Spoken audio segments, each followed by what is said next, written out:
In Christ as we gather for our devotion this 3rd of May. It is an opportunity to look at Proverbs chapter 14, verses 20 and 21. Verse 21 states, "The poor is disliked even by his neighbor, but the rich has many friends."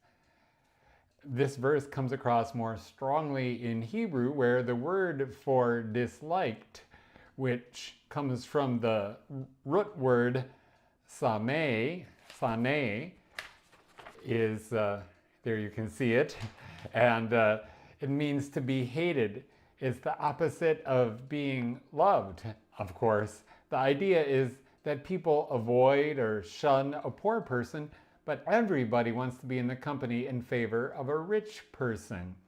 This is one of those proverbs that simply state the reality of life without endorsing or advocating the behavior that it describes. Perhaps as we look at this verse, we can see that it really is a word of caution to those with wealth about the nature of those who may seek their friendship.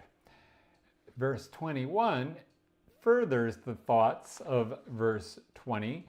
Word for word in Hebrew, it says, "He who has hate for his neighbor is he who sins," or misses the mark, or offends, or does wrong.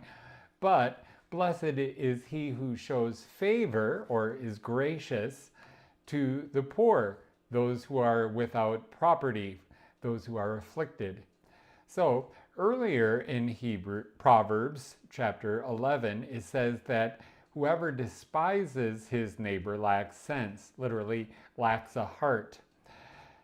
A fool doesn't comprehend the consequences of his actions and attitude, so he truly does lack sense, and this leads to danger and destruction. Being blessed, then, is a description of God's grace or undeserved love toward every believer in Jesus Christ.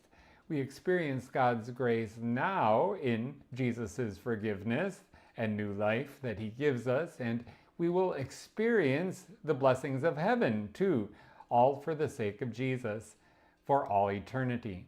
So, verse 21 contrasts hatred towards one's neighbor with love that seeks to provide for one's neighbor.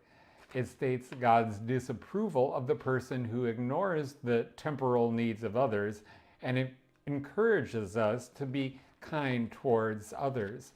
As we look at the 10 Commandments, for example, in the second table of the law, talking about our relationship with our neighbor, just about every single one of the commandments, in fact, every single one of the commandments, talks about how we should look after the temporal needs also of our neighbor.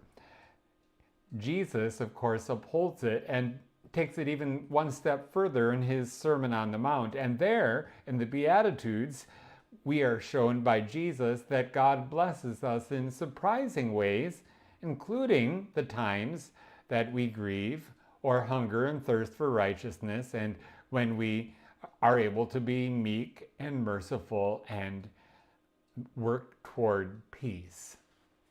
So there you have it, a quick rundown of this little proverb today, showing, as we look at just an aspect of everyday life, how it leads us ultimately to understand life in terms of God's grace, his undeserved love toward us, a kind of love that we can also have for our neighbor. May God be with you and bless you, and all